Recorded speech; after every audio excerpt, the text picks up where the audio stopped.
Welcome to the Space Dreamers podcast, a Su Madre production.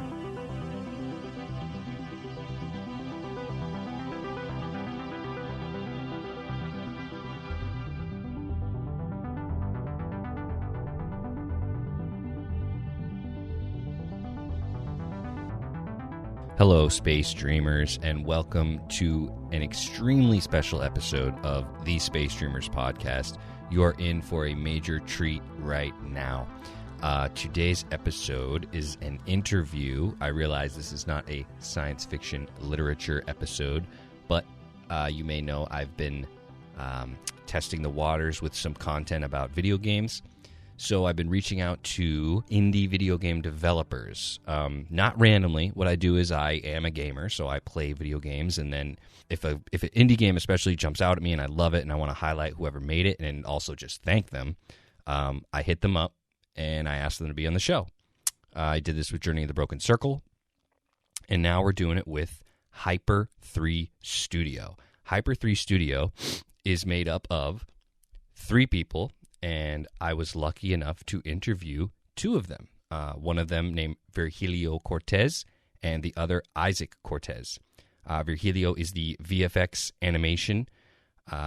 Isaac is lead developer, lead designer, and he does the sound. These guys are twin brothers. They're their story is so inspiring, so amazing. See, when I initially hit them up, I thought we'd be talking about, the game, which is called, if you're wondering, Tiny Lands. I played it on my Switch. You can get it on PC via Steam. It's also going to be available on other platforms soon, which the fellas and I discuss. So stay tuned for that announcement.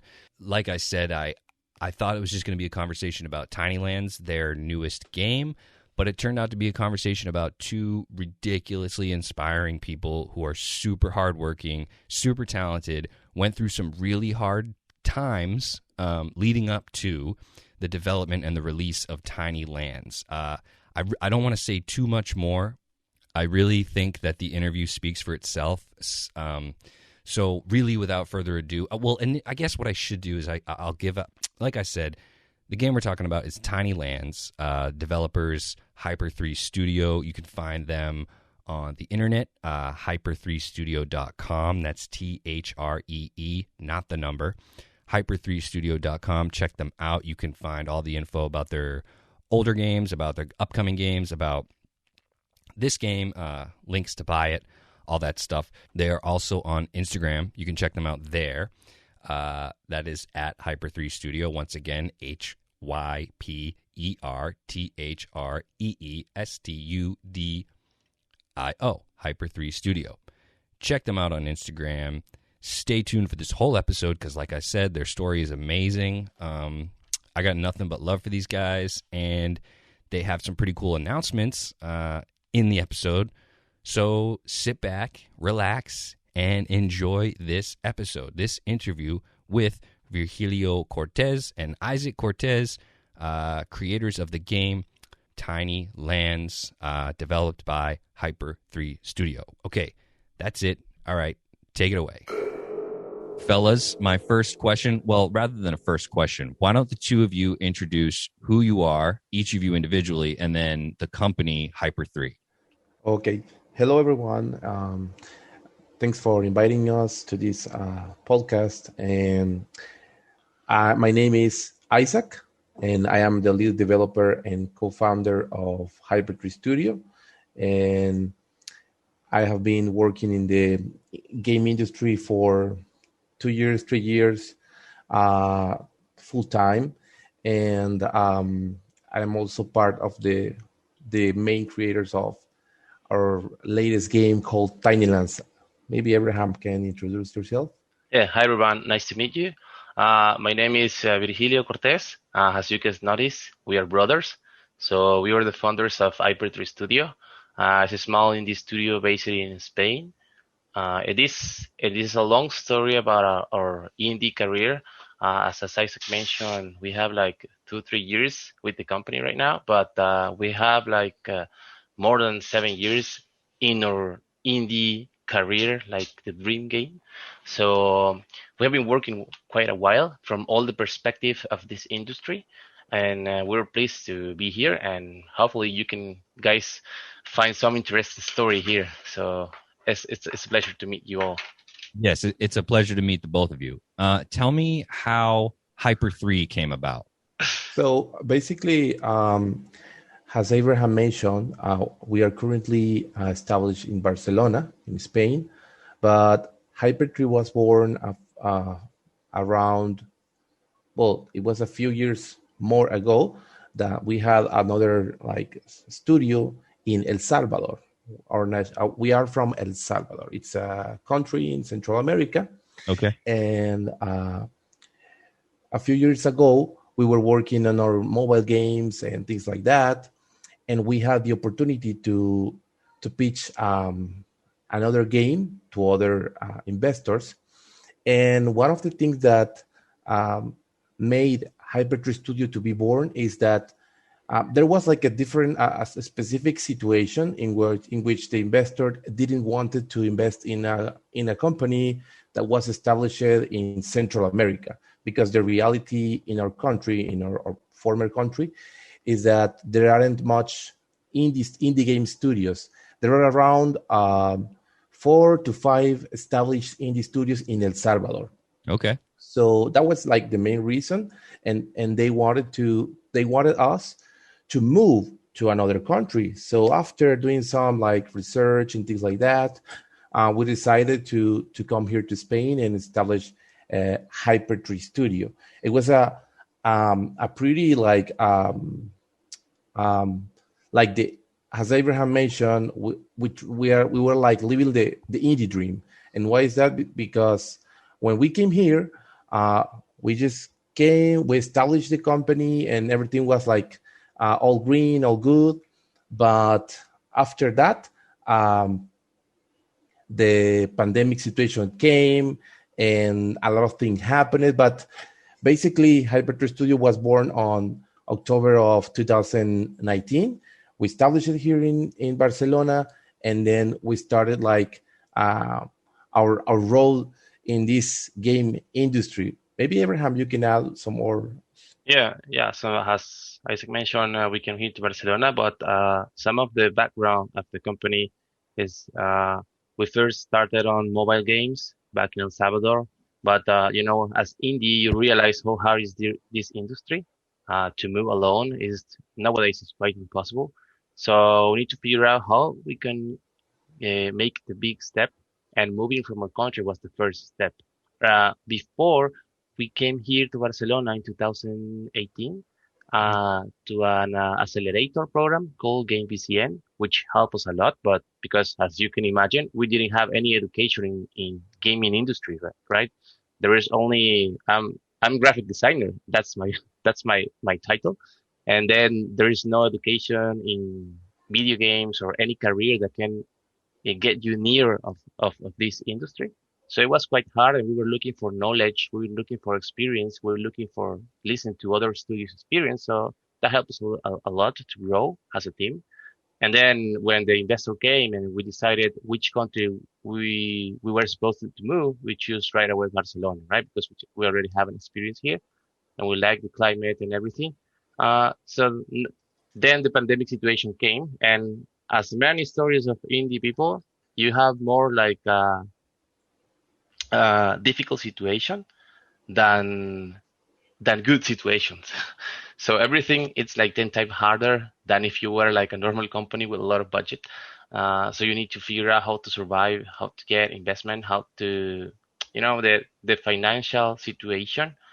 Uh, and then once with the pandemic came, we were like kind of stuck with Isaac and saying we cannot do anything. We didn't have the investment that we came for.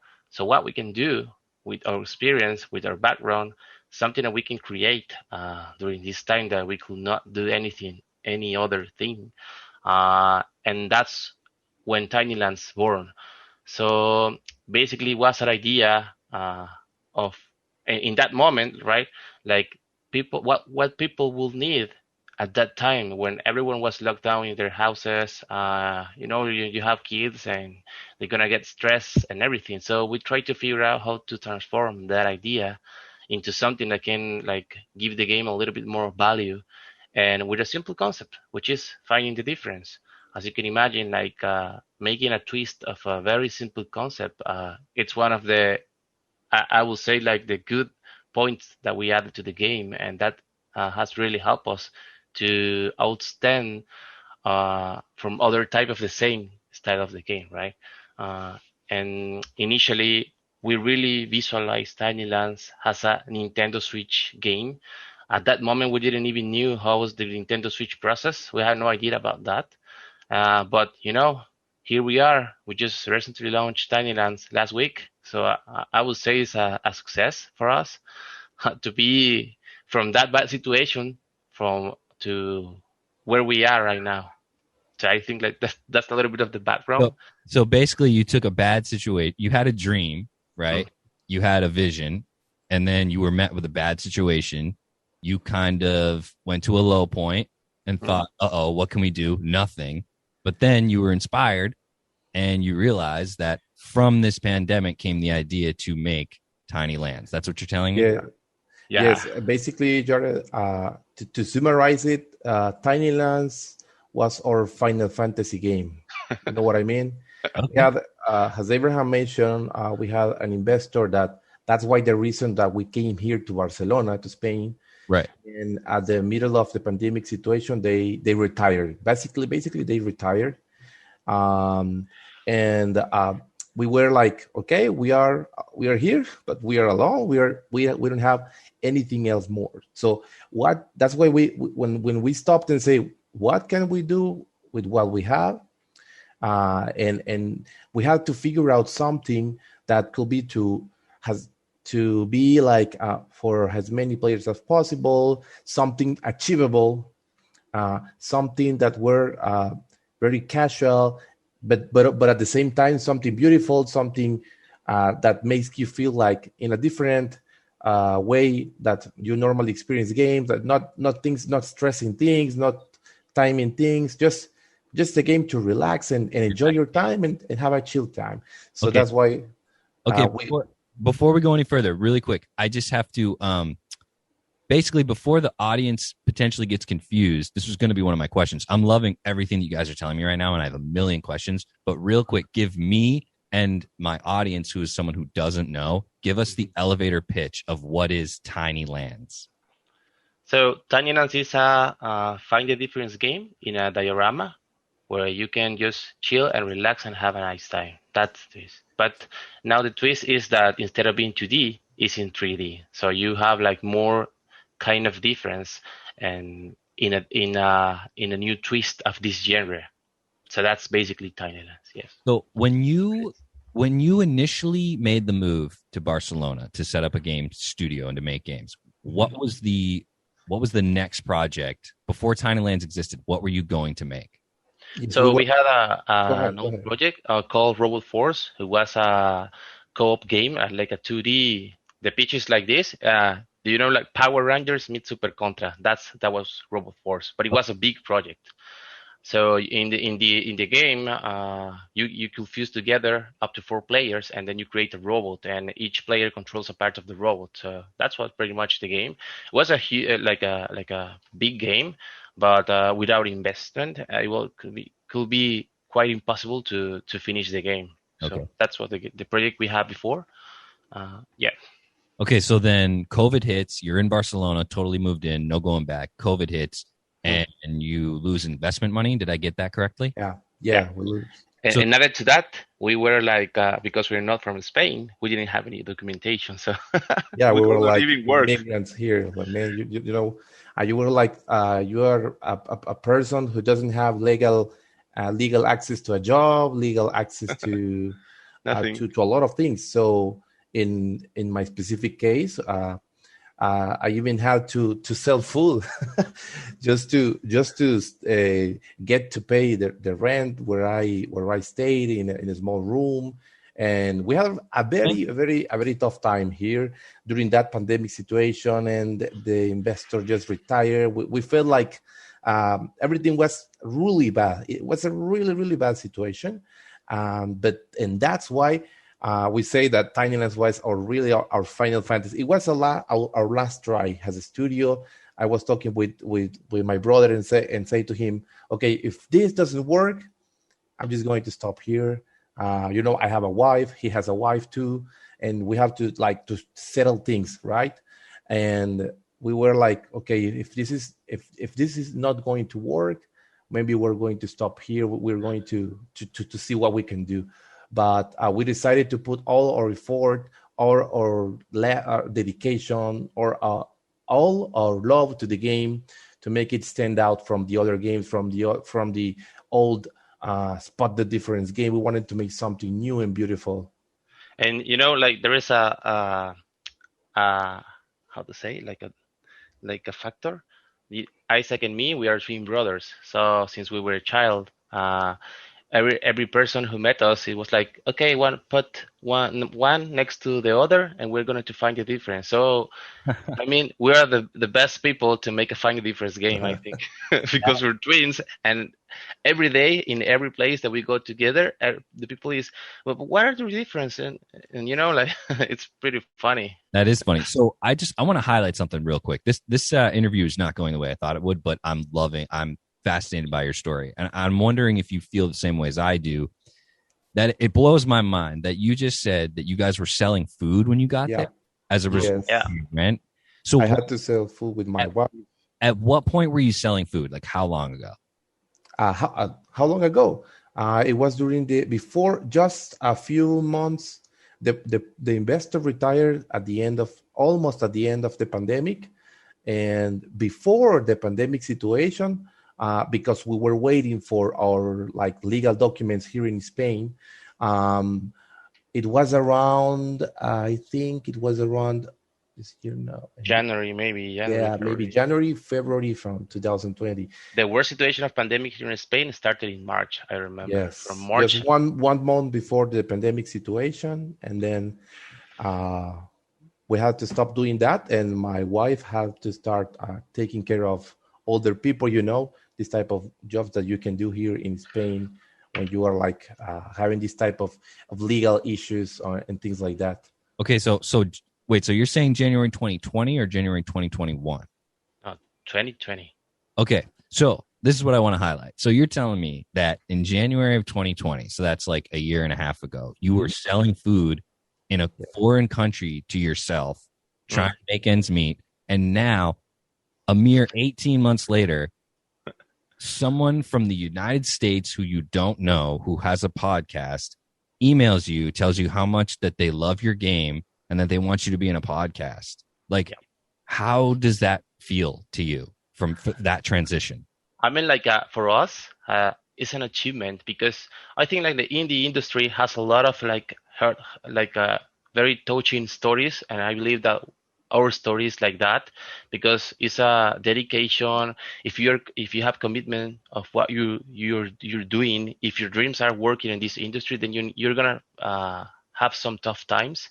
But if you go over through that, you're gonna see the light, as we see in Spanish. You're gonna see the light at the end of the day. So And another thing is that we feel super happy when we get this type of comment. For example, when we receive your comment, I immediately send the information to my brother and say, "Hey, look," and when everyone just gives us a message that says that they love the game, for us is a great achievement. Happiness. And why is that? Because is that we don't publish our story before the game. Why? Because we didn't want people to purchase the game just for our story. I mean, that could be the case, but in our case, we wanted people to really enjoy the game, not because of our story, but because they really love the game. And that's why let's say we were waiting for the right moment to share our story. And this is the opportunity too, and we are super happy to share that. But for us, it's a really, it's super exciting, super rewarding that you can see that if you put your efforts, even if it against all odds, the indie dream is real, but you have to work hard for that. You have to really work hard for that and That Now don't give up. see, that we really is see. amazing. Now you say like, how does it feel? For me, seeing on my Nintendo Switch the game that we have worked really hard, you know how happy I feel that since we were a child with my brother playing Nintendo, now we have a game on Nintendo. I mean, for most of people that are used to this, they say, okay, it's another Nintendo Switch game. But for us, it means everything. We make jokes saying now I can die, and they post on my coffin. This dude was was one of the first Salvadorian who make a Nintendo Switch game. So I mean, That's for me, amazing. it's a great achievement. I So have we're really happy. nothing but love and congratulations for you guys. Like seriously, like it's funny too because you said, we didn't want to put our story out there before we released the game. We just want people to buy the game because the game stands on its own. And that is entirely true with me. I had when I hit you guys up to do this interview, I thought we'd be talking about little tiles with 3D models on them that you pick the difference. But instead, I'm hearing this amazing story about you guys persevering through the pandemic, through where you came from, through all this stuff to make an amazing game. And it's crazy to me too, to think you were kids playing Mario on the Nintendo, and now you're like adults and you have a game on the Switch, and some random dude in the US bought it and loved it and hit you up. Yeah, I mean, you don't have to be a millionaire to be happy. For us, this is the biggest achievement of our life. Like working with your brother, it's I don't know, like it's like a dream. Yeah. And then when we launched it on Steam, we didn't expect, to be honest, I didn't expect that most of people were going to play the game, because I thought that's going to be a little bit more hardcore audience out there on Steam. So I wasn't expecting too much, but then we're really happy with reviews of the game, and that really helped us a lot. We're improving the game thanks to that. And then suddenly we signed with another publisher for Nintendo Switch. So I think we got the best. I don't know if it's luck, but the best path that we could have taken, we took that path. Right. So for the game, this was the best option that we can achieve from our situation. You have $0 to do a game. What can you do? Like you just have your experience, and then the passion to work for free because we didn't have any payment that moment. Right. Yeah. So did the Nintendo Switch publisher reach out to you, or were you guys looking to get published? So that was a very funny story, because when we were working on the first version of Tiny Lands, we were like doing some research, looking for the right publisher that might that our game fits in their portfolio, right? So we were looking for some publishers, and it was very funny because we started sending emails. Hey, this is, and we explained our game. We send them the build, and we waited for a positive answer.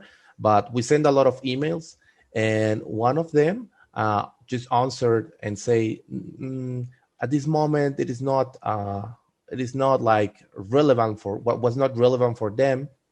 And we say, okay, let's keep working, because with or without publisher, we were really like focused that our game was to be released. Even if it was released just by ourselves without a publisher, we knew that the game should be released with publisher or not. And the funny point is that a few months later, we were like just finishing the game, not finishing the game, but just progressing with the game. And we started to receive emails from publisher. So by that moment, something just happened, and the game started to take like more, to grab more attention, because we usually shared on our social media some images, some videos. And then they started to email to us. And then it was very like great for us. And we had even to decide from three offers from different publishers. And that was for PC initially. And we decided to go with a publisher which has been super helpful. They provided us with investment to we explained to them that we needed a partner to finish the game because we were like self-financing the game. And you know what, our wives played an important role in this game because they were like just working to like help us to cover the costs that we had here in Spain while So we we can were focus like on the game. investing, Yeah. yeah, while we were investing our time in Tiny Lands. So we received some funding from that publisher that really helped us and to complete the game. So we made it, and then the first publisher that sent us like, okay, we're not at this moment, it's not like relevant for us.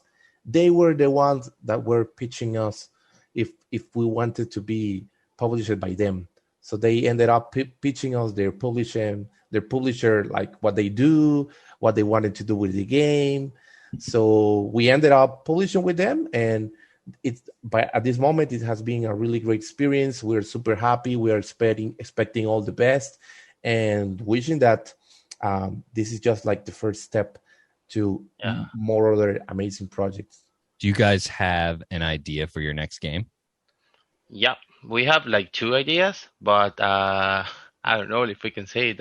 But yeah, at this point, our roadmap is to release on the next console, which is Xbox, PlayStation. I mean, we can do the first official announce here.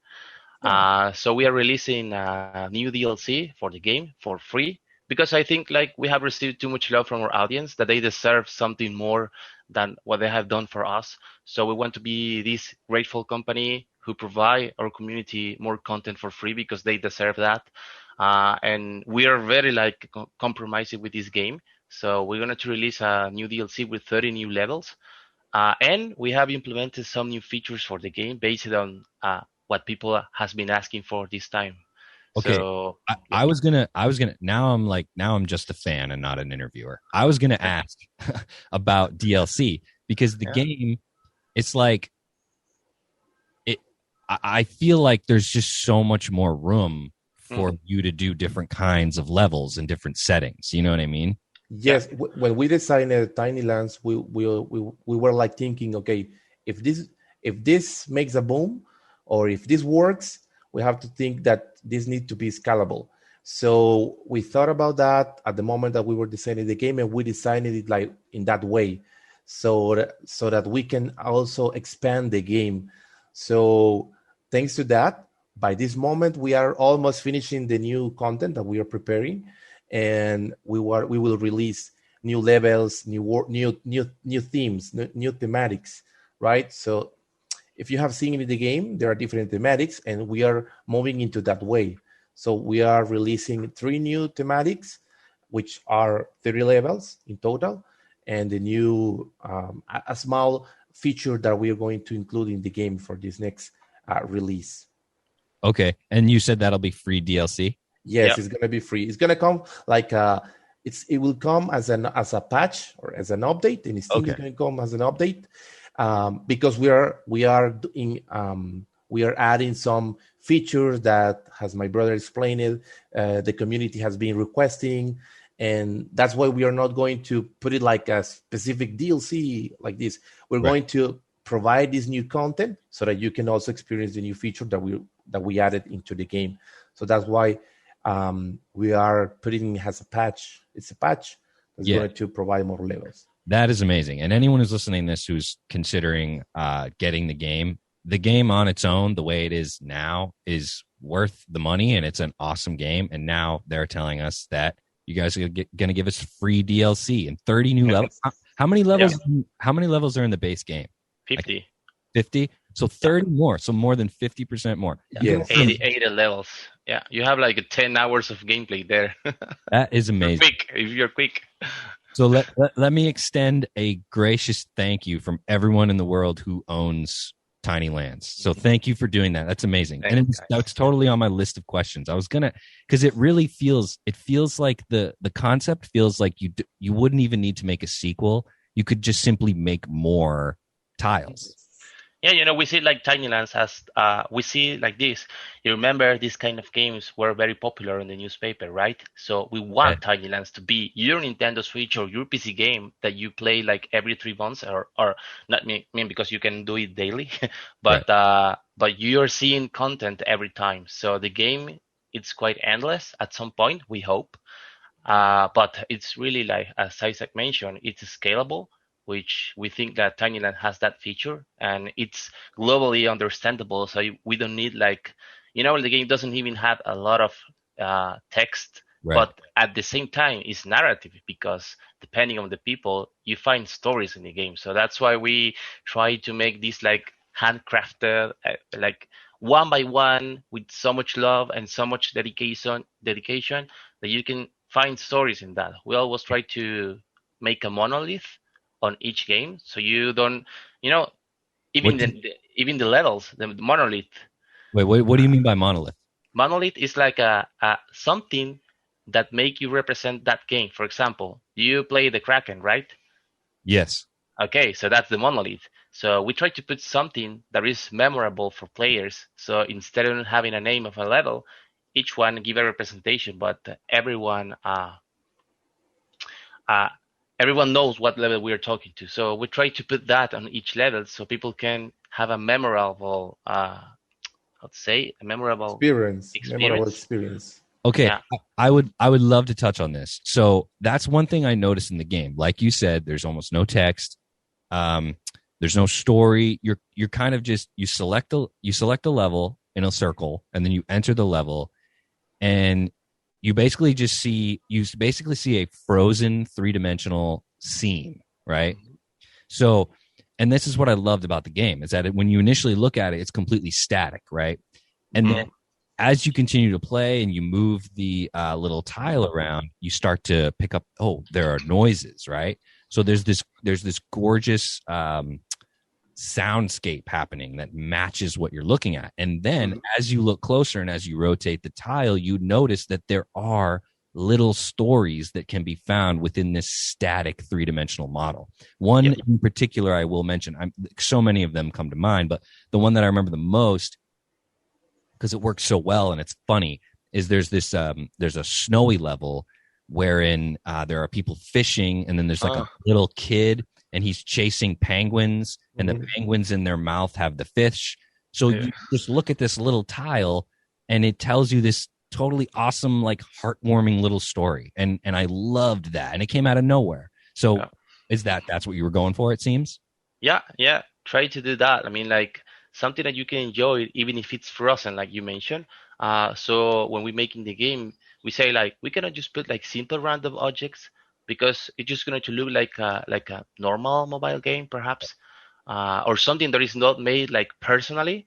But what we try to realize is when we try to put the names on the game of the levels, we say how would we call this level if we were to put a name on this one? So that makes you think like we need to put something memorable that represents the game, the level. So and that lead to a narrative story that can be discovered if you are very like detailed and try to find that. And we like that because when we watch the stream on Twitch, that's another thing that came after the launch on Steam.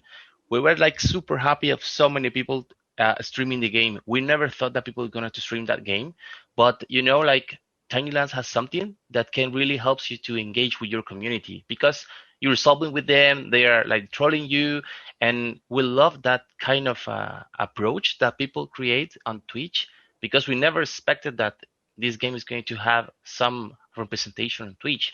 But suddenly, two, three, four streamers. I mean, we're not super famous, but I was happy with people investing their time in streaming our game.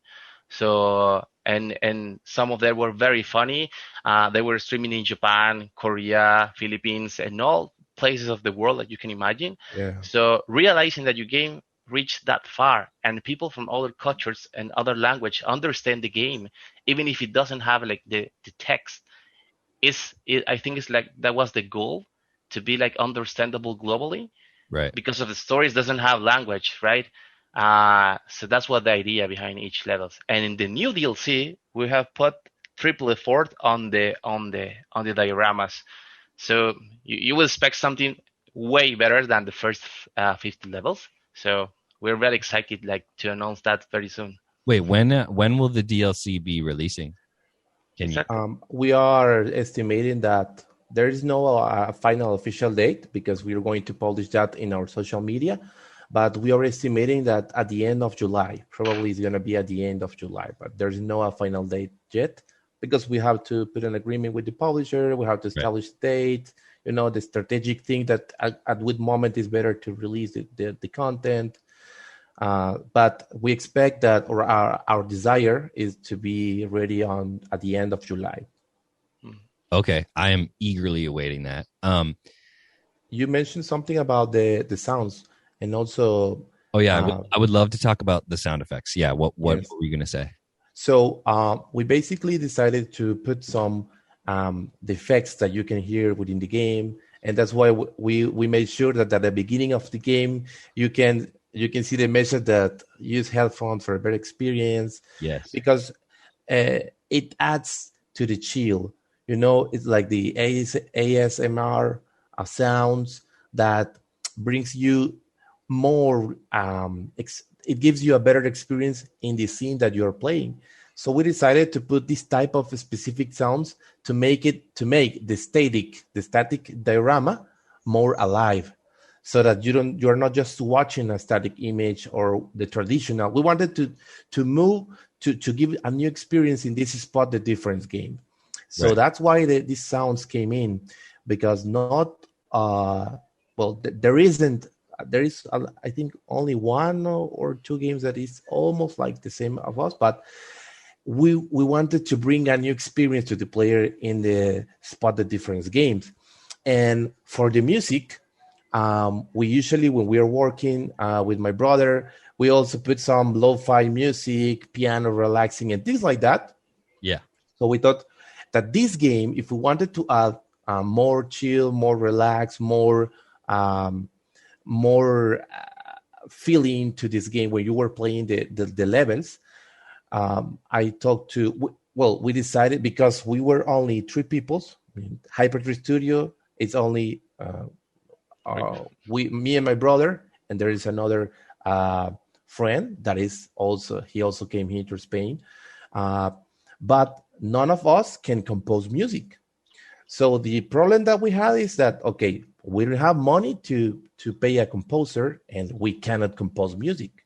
So we decided to try our luck and ask, and we send an email to the composer that is Big Rice Piano.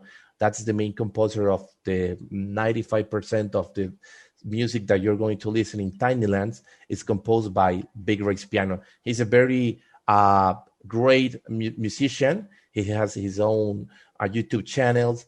So we decided to show the game to him and say, we are an indie studio. We are self-financing, and we love your music, and we would like that your music to be in our game. And we explained it to him what the game was. We sent him a build. He played the game. And he said, "Hey guys, I know you guys are indies, and you can use my music." He said, "I would love to see my music in this kind of game." Yeah. That's what the phrase that he mentioned, and we love it because he was like excited to have the music. And yeah. Yes, and another amazing thing is that we didn't like sign a worldwide document just to say, okay, we're going to pay you after we get sales and things like that. It was a very trust relationship with him, and we say, okay, we cannot pay you right now, but once the game releases, we're going to pay you what the price that we agreed, because to use your music in a commercial way, right? Yeah. So he said, it's okay, I will wait, and wish you the best of luck. And the game released, and it was amazing. And we I would say we completed that promise. So we contacted him and say, hey, thank you very much. And then we paid him what he deserves, and we were really happy. And that's why we have this beautiful music in the game, thanks to him. Yes, I agree that the music in combination with the sound effects is so beautiful. And I must say that I agree. The use of like the more kind of background type music that this Big Rice piano does is perfect for. So, and it sounds like you guys basically chose the same type of music that you listen to while building the game to be the game soundtrack. Yes. Yeah, kind of. We are making like this YouTube playlist of lo-fi, chill hop, relax, working and games, things like that. Like I it's thought, not that it's not a directly lo-fi game, right. but kind of like it's the same.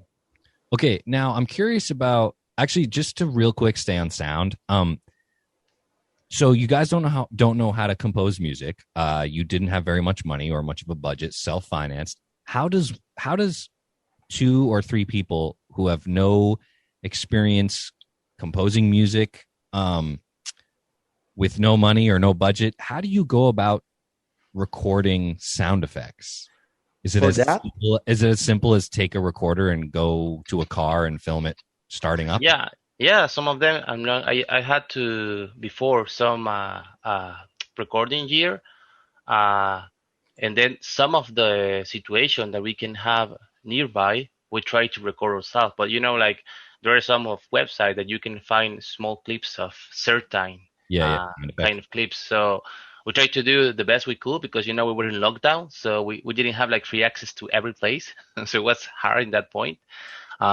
So we get on this website and you get like some kind of small SFX, but then we try to mix them, fuse them, how we can, because there are some sounds that are very specific. So even if the platforms, you're not going to find them easy. So yes, and for a platform that we use actually to get our main, I mean, like the 80%, 70% of that SFX, that sounds that you can hear in the game are handpicked. I mean, I take a day, I put a list. Okay, this level is about. I see penguins here. There is a boat here. Okay, I'm going to look for some specific boat sounds, penguin sounds, and then I handpicked that as effects, and then I put like a diagram, a list, and then I put that sounds in that specific levels, so that probably you might not going to hear all the SFX because they are played randomly in the game, Uh, and they are not like reused in the whole levels. I mean, in this new content, we have like 10 sound that you're going to only be able to hear in one or two levels, oh, and okay. that's it. yeah. So we are very like handpicking sounds very very specifically to make sure that you can have a great experience in the game. So imagine in this new DLC, you have like minimum 100 new models, new Yes, props. we have just So added. it's very strange that we use the same props of other levels, but you have we were making like numbers last time when we were working on the first step of the new DLC. I just counted like I think like 200 new 3D models for the game. So could you imagine like every level have a lot of details, and with that comes like we want to personalize each of the level of Tinyland. So Right. So how do you, I mean, I think the game has a very distinct visual style. I think people refer to it as like low poly or low polygon or something. yeah, slow poly. How did you land? Like, I think that it's a beautiful game visually, but how did you land on that aesthetic? And is the final product's aesthetic, like, how much of it was defined by your budget and how much of it was defined by your artistic vision? I think most of the decision it was like like low poly doesn't have to you don't have to invest too much time on that. Right. Being in the situation that we were, like we decided that this kind of game should look cute, Right. easy to read or to see. And if you have like a lot of details on every 3D model, it's get hard, right? Talking that we're making a find a difference game. So can you imagine like a high resolution 3D model? It's gonna be quite challenging to find this kind of thing. Very. So I want to make an approach that was simple, but you can understand the shape of what you're looking for. Then the other thing that we try uh, to use a lot, it was post-processing in Unity, which I love it because I'm mostly in the visual side. And when I work in animation or other kind of projects, I'm very picky with the aesthetics of a game. And then when I find post-processing in Unity, I just love that tool because it's like, I mean, like depth of field, the lights, the shadows, everything looks really, really, really beautiful if you know how to use it correctly. Right. Because I wonder why people doesn't use this too much. And because if you're not very careful, this can like overcharge the graphic processor unit, which you're gonna get a lot of problems on Nintendo Switch with that. So you need to have like a kind of a balance on how far you can go with this tool, because you can do a lot of beautiful things, but they require a little bit more of processing. So we try to use this, and then I love the isometric view. I have my personal projects on Behance, and if you see that, like I have like a Zelda. I made like how to say when you make something memorable of another game, like a representation, You like a like an tribute, homage? tribute. I don't know how to say it in Spanish. Is tributo. But you make like a something representing another game. So I make a Pokemon isometric render, and then I make a Zelda isometric render. So I like this kind of view, and you don't see that usually in games. There are very like I mean like how this name? I don't remember this one, but not many games use this isometric. And because of the diorama representation, I think that view, that angle, makes a perfect match of the genre of the game, because I cannot imagine like orbit around and moving in every aspect, because when you orbit you change the perspective of the camera, and but being isometric, the 3D models doesn't change the how to say, like the size. Right. So yeah, And you have a lot of advantage. I wanted to mention, especially you just mentioned the lighting. I think the lighting in the models is one of the best parts, one of what makes it so like inviting to just stare at. I think the lighting is just gorgeous, like especially the ones with the lanterns and stuff. Yeah, we try to make that, and also like small details have like wind trails, leaf falling, snow, a fireplace, small things that can be animated, that they can be done really quick, but it adds up a lot of visual aesthetic to the game. So we try to, I think, like just to achieve the visuals that we have currently, it takes a little bit like 2 months, maybe, because we tried many, many, many angles, many ways of seeing the game. But I always remember the first time that we have like the first approach of the visuals in the prototype. I just love how it looked, but then I don't see it right now because I'm less like 8 months seeing the game, so I lost that the magic feeling that you were saying, because I already like quite burned of seeing Yes. that. But Yeah. I remember the first time, and I say I have never seen a game that have this kind of like aesthetic touch. So I'm just trying to remember that, just to not change anything, because sometimes you can make mistake, like because you get tired of see something, you Right. think that this is bad and you try to change it again. So we try to avoid that because we know that this work and it look good. So Yeah, and I agree that when I initially saw the game, that was my first thought too, was that, like I was attracted to it visually because it is very distinct looking. It doesn't look like other games. yeah. I'm curious about, I believe it was, sorry here. Isaac, you said that you were in charge of porting to Switch. Yes. So the game was originally programmed for PC. Yes, that was because we didn't have money to purchase the dev kit. So initially we said with Abraham, okay, let's just put it on PC, and then if we get money, we can purchase the dev kit. But at that moment, I was designing the game. I was programming the game to work only with PC. Right. So, but a few months later, before the release of Steam, and since we got the support of the publisher for PC, and also one of our sisters who lives in Japan, she sent us money to purchase the dev kit. So we were able later on to get the dev kit. And then after that, I started to port the game. So when we were finishing the game for Steam, at the same moment, I was checking that the controls were okay in Switch. We revised the post-processing graphics, because in Switch is more delicate. You don't have the same the same power. Like, okay, from a PC, you don't have the same power on Nintendo Switch. Right. So we had to tune that, and yes, after that, I started to fully port the game. So it was also my first time. I think this is my second or third project in Unity, because I was using another engine before, so I had to learn Unity. You see that the game mechanic is not super complex. The game is not a game like it's a AAA game. Right. So for me, it was a really great experience with Unity. I found out the power of Unity, and also was one of my first time porting a game to Nintendo Switch. So I learned new things, and a lot of things I didn't knew before. But I had to read the documentation of Nintendo to understand, to make some trial and error, things like that. Yeah. And we were able to put the game on the Nintendo Switch. So for me, is a really amazing experience for me as a developer, that porting a game for Nintendo Switch. Yeah, that I only experienced it on the Switch, and it looked and played wonderfully, exactly how it was supposed to, I believe. Yes. So you did a great job on that. Thank you. Okay, so I just have a couple more questions. Sorry, one moment. Whose idea was it to add the ability to turn the lights on and off in menus? Oh, it was Thanks to the community.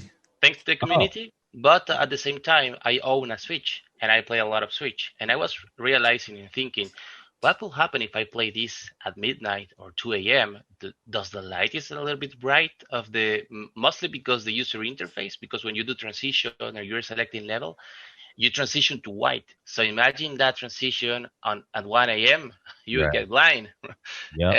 And added to that, the community comments and everything, that was like a great match on how to achieve the night. Because and also we thought that it's going to look cute on a game, right? Not much game have a night mode and a day mode. So And another thing that we try to do is to hear the community, because since the launch of Nintendo Switch, we realized that, since the launch of the Steam version, the PC version, we realized that people just can provide a great feedback to your game, and another developers cannot or doesn't listen to their community. It's not that you're going to do whatever they say too, but you have to take like the good points and things that are going to add a more value to the game.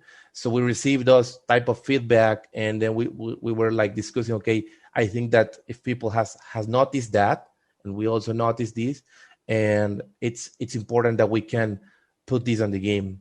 So it was really well accepted in the community. They were very happy that we implemented that. So it's part of like having a good communication with your community can improve your game.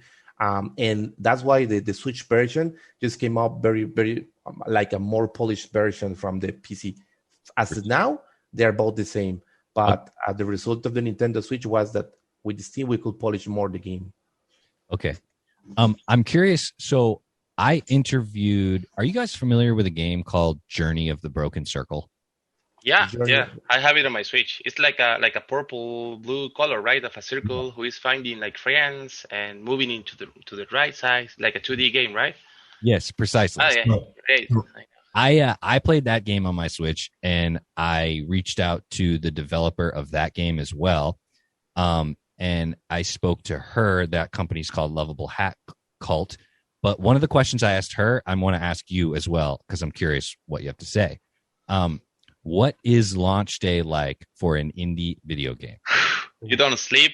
You can eat. You can't even go to the bathroom. You have nightmares. You have.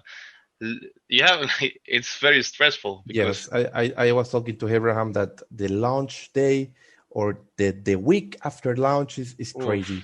It's for crazy. Steam, for Steam, it was just crazy, super crazy, because people, I don't know, well, people just like we're into the game, and then hey, there is a small bug here, we had like a problem with the data of the game that when you purchase a world, the world didn't unlock, and it was like very super crazy week.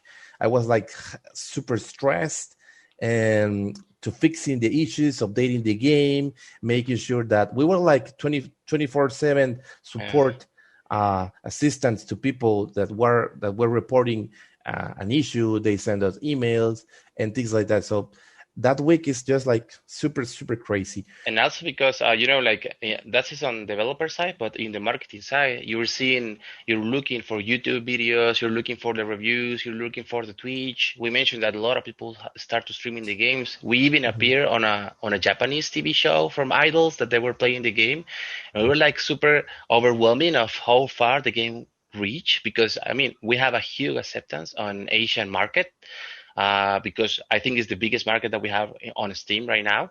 So we were very surprised with that. So imagine like you're very anxiety, how to Anxious, say I it? think. Anxious, yeah, anxious. And I have some nightmares. I dreamed that we sell a lot of copies. I dreamed that we didn't sell anything. You know, you have all that That- stuff in your mind that doesn't you can live properly those days. So I'm curious, weren't you, not to say that you intended to make a buggy game, but weren't you expecting to be doing a little maintenance once it released, or is that not what game makers expect? Our idea was that, okay, probably there are going to be some minor bugs and things like that, but the problem was that it was like a very critical bug. So I think that was the problem. Yeah, and it's what what they call a game-breaking bug, correct? Yeah. Yes. So we found a way to fix that without sending an update, but it was very not the correct way. So we had to fix that as soon as possible. So that in my case, that was super stressing because I had to find why was that happening on the game and test it out while people were just purchasing the game and testing the game. If you see in our Steam page, most of the negative reviews were because of that initial bug. So that it really impacted us a lot. Well, some of the negative reviews are from that bug. So that was added more stress to the release. And we at some point I just wanted to I just want to put down the game, fix it, and then put it up. But our initial idea was to put it as more polished as possible, and not like providing a month maintenance or things like that. We wanted to put the game working correctly, that people can play it, that minor things, right? Yeah, But we didn't mostly that's one of the biggest issue that we have with the launch. And it wasn't like if you play it, you're gonna find that. You had to do several certain steps or specific things to get that bug. But let's say 80% of people didn't get that mistake. But on Steam, if you get 10 bad reviews, people are just going to skip your game, right? So we were very careful with that. And that's why we didn't sleep very well those days. But yeah, it was a great experience. Yeah. Okay. So now a somewhat similar question, but a little further back in time. Did you guys play test the game before it was released? Yeah. So what is it like for a person who has nothing to do with your video game to play it for the first time, even in a testing stage? How does that make you feel? When we do the testing, depending on what phase we were testing, because we're testing with the first testing that we do in place test is the concept, the proof of concept. So if people get the idea of what the game were and the controls, then we move into the next phase of testing. So the next one was the gameplay. Is it boring? Is it too noisy? What was your experience? What was the most memorable level that you remember? Things like that. And we're very surprised that people find very quickly the controls very simple. We want to make it the simplest way that we could for people, because we know we were aiming to not a hardcore audience of gamers, because it's a very casual game, I think. Yep. So we try to make it really friendly, the UI, if it's understandable, if the icons are understandable, things like that.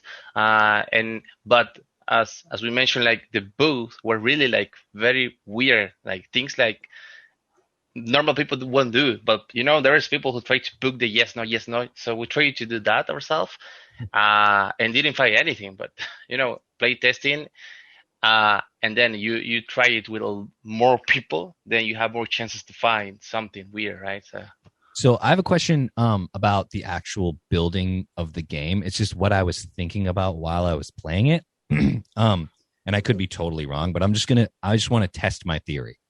So when you turn on the game, and I'm kind of explaining this for people who don't know what it looks like. When you enter a level, you're basically greeted with the same image on either side of the screen, and it's kind of split down the middle. And the idea is to rotate the images together and to find the differences. So I'm curious.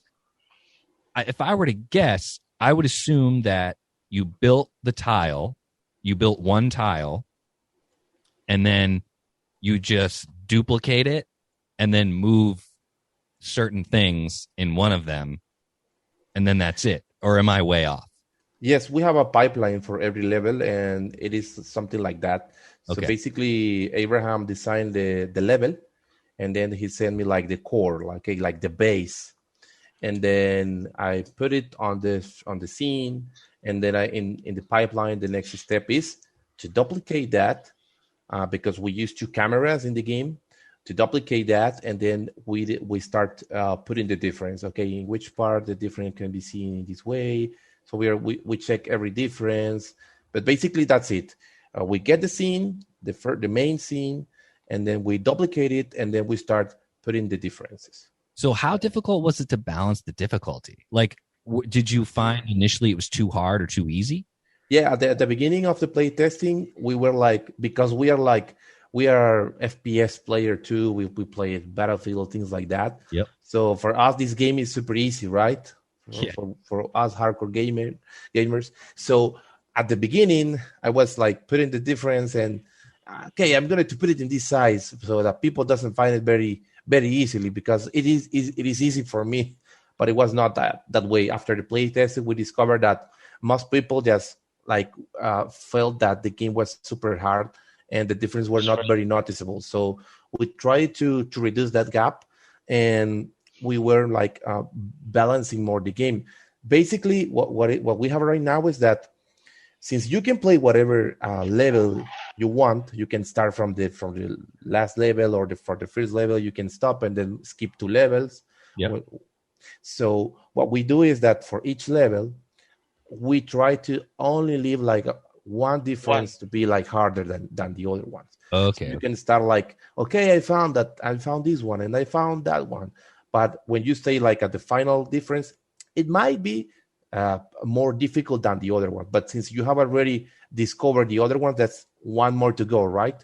So you have to put some effort there. Yeah. Other thing is we want the people to feel like it's not the game, not to blame the game, but to say, okay, the difference was there, but I wasn't seeing it. So we try to play it. I don't know if you noticed, but each level had its own like a common color palette. So we try to play based on that. Maybe at some point we trick your eyes of some similar colors, so you don't see so quickly. But that doesn't mean that it's hard to see. Right. It's just you don't see it properly. So I think it's a very risky balance on this kind of game, because people might just say this is too easy. I don't like it. On Steam, if you complete the game in 2 hours, then you can just return the game and you get your money back. Yeah. And these kind of games, you can make it very easy, and people's going to return the game. So what we try in the play testing is how much does it take to complete the game, and try to guarantee that you at least get 4 hours of gameplay for normal people, because we have seen people that clear the game in 2 point something hours, and we have seen people that play the game 16 hours or maybe 12 hours. I don't know. So that balance was kind of the challenging of this game, because you cannot make it too easy, but not make it too hard, because people's going to get frustrated instead of relaxing. Yeah. So if we are managing this relaxing experience for the game, let's make difference not easy, but let's trick your eyes. And most of people have said this trick, if you cross your eyes, you can see the difference, but that's why the particle came in. And those kind of animations make this trick. If you have seen that if you cross your eyes, you can just overlap the image and you see kind of the difference. Yeah. So because we knew that people was going to try that, we added particles and other moving elements, so you don't even see it at the first. So basically, particles came in to add more like a vivid experience to the static diorama, and also to make it harder to use that trick on the game. Oh, okay. Yes. It's very interesting. It sounds like Yes. making a video game is it sounds like you as the game makers have to wear several different hats and have to know how to manage several different assets or facets of a completed project. And it sounds like it's only 3 of you. I mean, we have like this 7 years of experience of being, because we're gonna be honest, to be here, we have failed so many times. So, but each time has been rewarded because you learn something. Right. And at the end of the day, we apply all that knowledge with the accelerator that we came here in Game BCN. They help us a lot because we try to feel like, how do you manage the feedback? How do you manage the level of complexity? How stressful you want to make a game?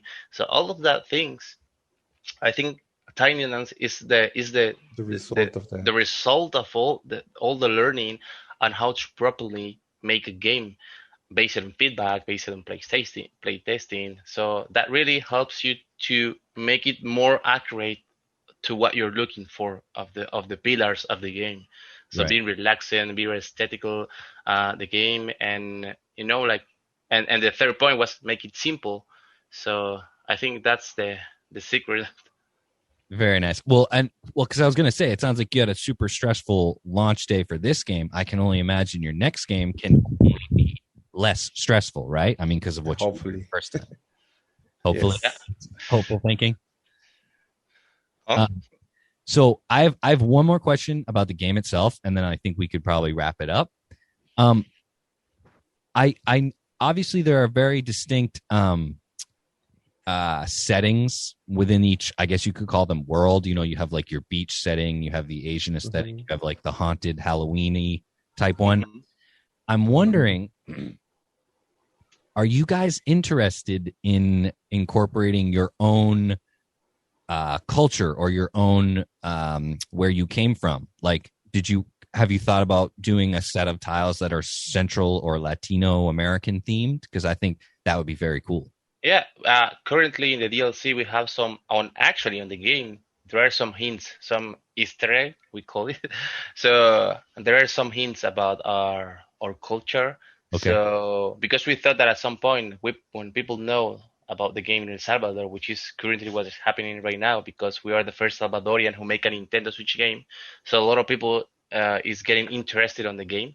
So we try to add some kind of secrets inside of the dioramas, but I think we are open in the future that maybe add something representative from, mostly for El Salvador, right? But the reason for that, or maybe you haven't seen that in the current version, is because we took like the more like understandable thematics, right? So everyone knows that there are spooky things, snow, the Right. Japanese, the Oriental things, and the beach, the forest. So we took these more understandable thematics that help us to reach a more bigger audience. Yeah, because it can happen that most people don't know anything about El Salvador, and they are not going to understand what is happening on the diorama. So that's why we initially, and I think like most of the developers, you need to think like internationally and Right. not locally. But in the future, will be like fun to add something representative.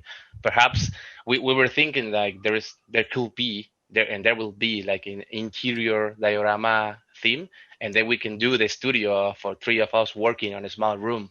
Maybe something like that, right?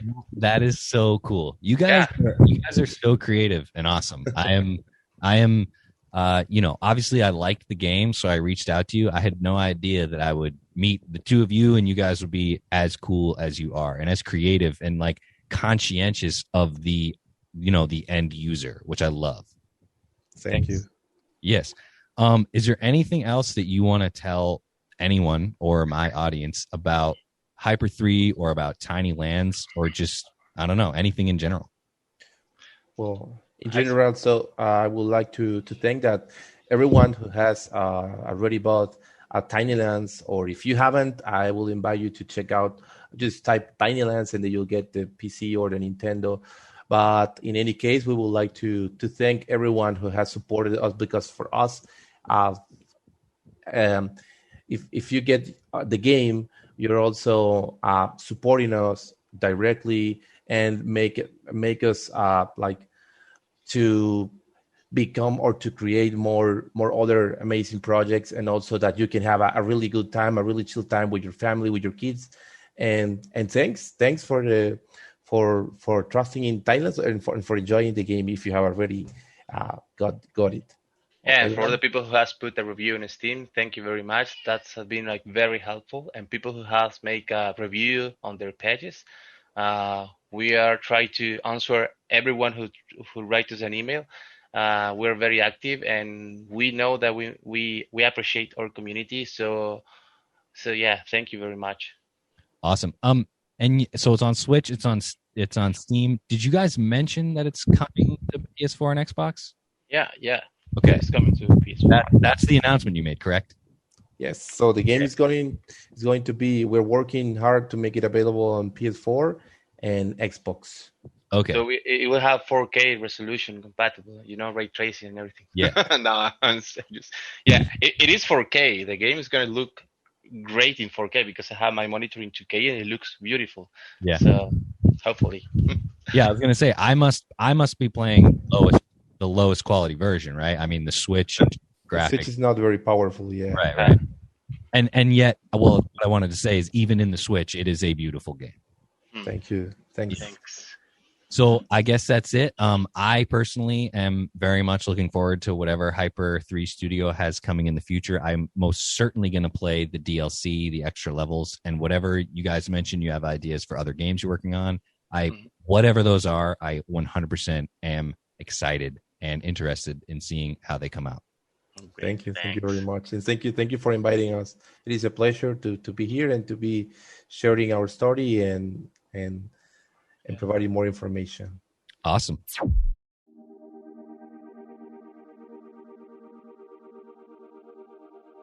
Well, that wraps it up.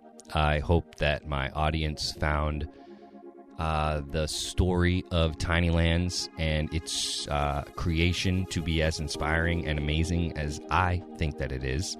Once again, a massive, massive thank you to Virgilio and Isaac for joining me in this episode and talking about their creative process and their amazing story that led from El Salvador all the way to being one of the first El Salvadorians to publish a game on Switch. I mean, that is the coolest thing to think. They even mentioned, they say, we used to play Nintendo, like Mario back in the day, and now we have a game on a Nintendo system. That's amazing. That's like dream come true. And I'm so proud of those guys. I cannot wait to see what they make in the future. I cannot wait for more Tiny Lands content. It is so cool that they're thinking about the end user. I mean, with the free DLC, it is so cool. I mean, that's really it. I cannot say thank you enough to those guys. And please check them out on Instagram at Hyper3Studio, on the internet, hyper3studio.com. You can get their game on Switch. As they mentioned, it will be available soon on the PlayStation platforms and the Xbox. And, of course, it's on Steam. But once again, huge thank you to those guys. And also thank you for just making the game and giving us all something relaxing and chill and peaceful to do during these weird times. So that's it. Thank you so much to everyone for joining. Thank you so much to the guys at Hyper 3 for being a part of this episode. And thank you so much to just people who have a fucking dream and go for it and succeed against all odds. It's very cool. So thank you to everyone. And please join me next time. I got more content like this coming up. I got interviews with all different kinds of people. So hopefully you guys are down with that and not just down with talking about Arthur C. Clarke all day. So anyway, thank you so much. Peace out and keep dreaming, keep making games, keep reading books, do whatever you got to do. Thank you. Love you. Peace.